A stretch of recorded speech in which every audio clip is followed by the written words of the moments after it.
We have been observing how X functions, how I functions, how the body functions. And today we're going to start taking up the task that we will be with for a long time. But one of the most interesting tasks anyone ever undertook, that of I disidentifying from the self, from the not I's, from John or Mary, as the case may be. The word used for disidentifying in olden times was to renounce or to dispose of. In other words, cease owning it. So if one renounces the self, one ceases to claim it. So to disidentify is to cease to claim, cease to treat the same as I. To renounce it, it is no longer. Another word that was used was to deny. So I deny that John is I. John is a piece of conditioning, a whole group of conditioned things that makes up a personality. Now, all personality, all the many I's are the aspects of self or the conditioning that makes up personality is serving the four dual basic urges, which are called in some literature mammon. The urge to gain pleasure and comfort, and to escape all pain, to gain attention, and to avoid being ignored or rejected, to gain approval, and to escape disapproval, and to gain a sense of importance and control over other people, and to escape the sense of inferiority or the inability to control others. The personality is referred to in some material as the scribes and the Pharisees, that they were intent upon having the favorable attention of men, of gaining their approval for their pious behavior, and of believing and doing as they were told by authority, the law. And, of course, the A side of that situation, the one that wants to complain to get its way, stick up for its rights, and blame, was called Gentiles. But all of it makes up the personality, and there is two aspects of it, and it's at war with each other. There is an enemy within to the enemy within. Now, I neither identifies with the scribes or the Pharisees or the Gentiles. It renounces them both. It disidentifies from them and reports merely what is going on in that thing called personality. It is now serving X, which is its nature. It is the awareness function of X, and it is being obedient to its nature, to be supplying accurate information to X as to what's going on.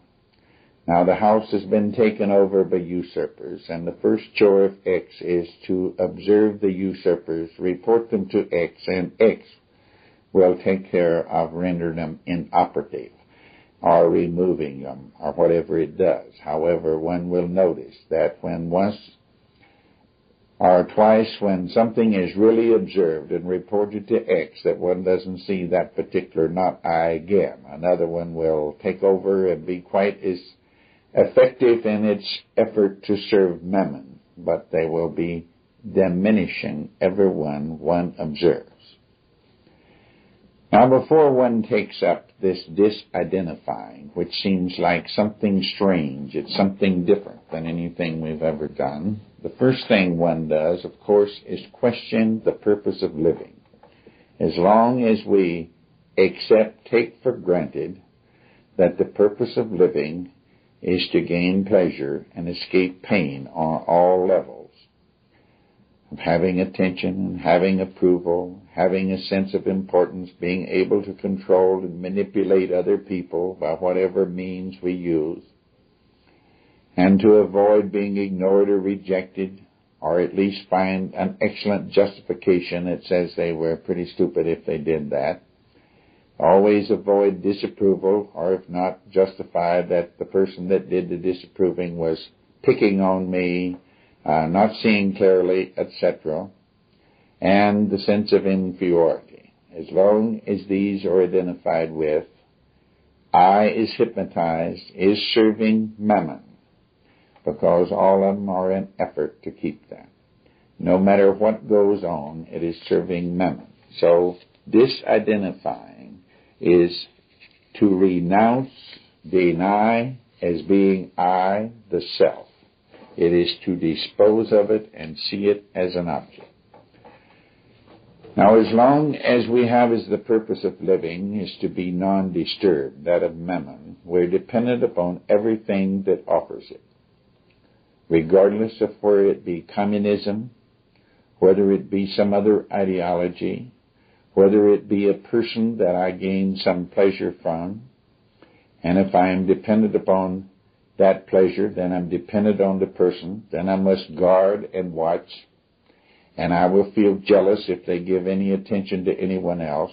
I will be fearful lest I lose that source of pleasant attention, and there is very apt to be violence. The inner man is in a state of violence as long as I is hypnotized by the not I's and it is asleep. As I stands aside and is the observer, disidentifies, denies the self, renounces the self, and begins to report to X what's going on in that self, what is happening in that house that was really rightfully it but now is pushed out because they have taken over. Then one is reporting to X and is obedient to one's nature, and that is the greatest obedience there is. And without obedience to one's nature, one is identified in being disobedient to one's nature because one is serving mammon. And one is dependent upon every suggestion that offers pleasure and comfort or threatens pain. Now, the things that one renounces, of course, is called riches, possessions. Now, let's talk about not the house and the car and the property and the bank account, which all the self does possess, and we will leave it possessing those things. But let's observe that it possesses opinions, of which it prizes highly and considers that my opinions are always correct and that other people's are always wrong and that I must defend these opinions. And you have probably observed a considerable amount of violence reported to X, a great emergency, and X prepared tremendous amounts of energy to defend a mere opinion that may and may not have any validity whatsoever and no way of checking it out. One's ideas that one has accumulated here and there are great possessions, great riches to the conditioned self. And so we observe, I observes John defending opinions, claiming ideas as his, and he frequently says somebody stole his idea because somebody else is doing something similar, and he feels very mistreated, and he sticks up for his right to have sole possession or at least the credit or honor for that idea. He also claims thoughts. So John says, my thoughts. I observe John claiming thoughts, and I can observe John's thoughts. I may not be able to observe anyone else's, but I can observe John's thoughts because I'm assigned to observe this earthly, this self, and I observe those thoughts. And I see that A puts up a thought, and then B puts up a counteract, and this is called thinking. And that basically they're set off by associations, which is pushing a button. So John had his face pushed in the Bermuda grass and beat up by a neighbor kid when he was 5 years old. Today he is allergic to Bermuda grass because every time he goes by the Bermuda, he is about to be reminded of that kid that pushed him in the grass. He has a big account against the kid. And so he begins to cry and sneeze and feel mistreated. And it's said that he is allergic to Bermuda grass. To observe thoughts is most interesting because they are set off by association. And when it sets off one in A's association, B gets one that counteracts it. And the person says, I'm going to do this from A. And then B sets up and says, yes, but this might happen if you do that. And then begins A to set up another idea as to what it would have, another thought. And then B says, yes, but. Or B originates an idea that we will do a lot of good and gain a lot of attention by giving $1,000 to the Boy Scouts. But A says, yes, but if you do that, we can't get the boat. And we do want the boat. And B says, yes, but if we get the boat, we won't be able to give the $1,000, and somebody might say that we were just showing off. And A says, but it won't be showing off. It will be providing something for the family to enjoy, and I'm getting it all for the family. And we can listen to the justification. So I will observe thoughts, the thoughts of A, the thoughts of B, and the resultant contention going on between until one can overpower the other and talk in the name of I to report to X. But now when I is observing this going on, their story is intersected by I. I is now the mediator between self and X.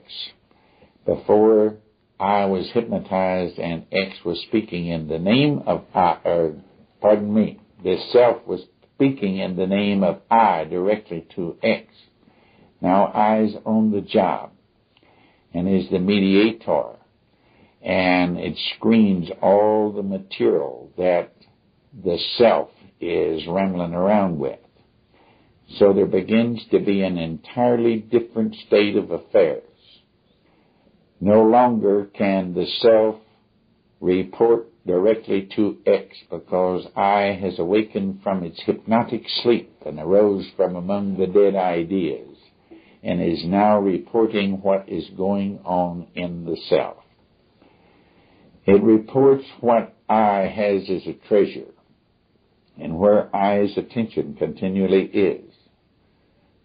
The false I. The false I, the self's attention is all on the treasure of the four dual basic urges. It holds this out as the great treasure. And it continually attempts to gain it. It uses every contention to both A and B to get it. And the self is ever involved in war. And it never gains the non-disturbed state. It's always a little bit held out in the future. But as one I, the real observer, begins to observe this, one realizes that the four dual basic urges are a fallacy. It is an illusion, and that the struggle towards that illusion is the disintegrating factor that has brought men to a disintegrated state of fighting jungle wars to each other, to hating each other, to contending constantly, and that within there is the battle going on between A and B. His outward world is merely an outward expression in society of each individual's inner state. One sees that one is, while identified with the not I's, is bringing about all the things that the not I's say they don't want. They want pleasure and comfort, but they're doing everything possible to bring about dissension. They want attention, and they do everything possible to have one ignored. So, as one observes this, one has a complete change in values. But we will not start to work on the values yet. I is merely observing the action of the self. all the many not I's, all the bits of conditioning. One is observing personality. And as one observes this personality becomes rather passive. It is as an object being observed. It is a thing that is being observed much as one would look through a microscope and observe bacteria on a slide. It is purely an object or a thing. Now this is the beginning of awareness of self. The beginning of self-awareness is the beginning of objective awareness. Now all of our days we have been subject to whatever went on. We saw it as self. I was the subject. And how did this affect me? How did this affect? Now as I observe the not I's, I observe John. I will observe him building accounts against Mary and against every other person he meets. He will be building accounts against the government. He will be building accounts against someone that he hears speak out in public that is opposed to his ideas, that he feels in some way is a threat to him. You will see him, John, I will observe John indulging in self-pity because of something that happened long ago and because I was mistreated today. Somebody failed to give attention to John. Somebody failed to give approval when he felt he was entitled to it. He put on a good act. He was a scribe or a Pharisee, and nobody really gave him any great praise for it. He's horribly disappointed. Mary, I observe Mary when I'm the lady. I observe Mary being very upset because no one noticed her new dress. Now, I doesn't own a dress, and I doesn't own Mary. I is observing Mary, but Mary owns a dress, and Mary has a new dress, and it's very lovely according to Mary, and possibly everybody else. But nobody noticed it, and nobody gave her a compliment, and nobody gave her any approval or attention, and she's very upset. Now, all this does not get to X anymore, because I is observing this. Mary takes care of the children, her children, please. And I observes Mary feeling that the children are obligated to her because she fed them and clothed them today, and she washed their clothes, and they should be obligated to her and do what she wants them to when she wants them to. And I might observe Mary making the children feel guilty. It is an excellent means of controlling. And if she doesn't control, she feels inferior. If she controls, she feels pretty good. She is powerful now. She is important. The children look up to her and feel obligated to her. I may observe Mary making John feel obligated because she cooked a good dinner or because she cleaned the house up very well. And if John doesn't notice these things, woe be to John. So I observes the play going on in the bits of conditioning. It is as though one were above a house and looking down into a house that had no roof or a transparent roof and could see all the things going on in that house. Maybe some kids are in the bathroom making a mess, and mother's in the kitchen cooking, and another one is trying to gain some approval somewhere by painting a picture or by doing a piece of work or whatever it may be. One eye is observing a house full of not eyes, which about half of them are opposed and trying to undo the intentions of the other half. One half is serving mammon by complaining, sticking up for rights and blaming. The other half is trying to serve mammon by trying to please everybody, by believing and doing as they're told by authority. And they quote books and say, you know this is what you should do. And this is the necessity, and this is absolutely necessary. And they try to please Mammon, gain Mammon, serve Mammon by appearing to be different. And there is a war going on. This is called conflict. It is called struggle. It is called resistance. I observe these, and does not try to stop them, but is merely observing and reporting to X of what's going on in this house. This group of not I's really make up two nations, the Gentile and the Jews. The Jews live by the law. Please everybody, believe and do as you're told by authority, and appear to be different. The Gentile says, hang all that. It's important to have my way right now, and the way to get it is to complain. So I will put on a demonstration in the streets.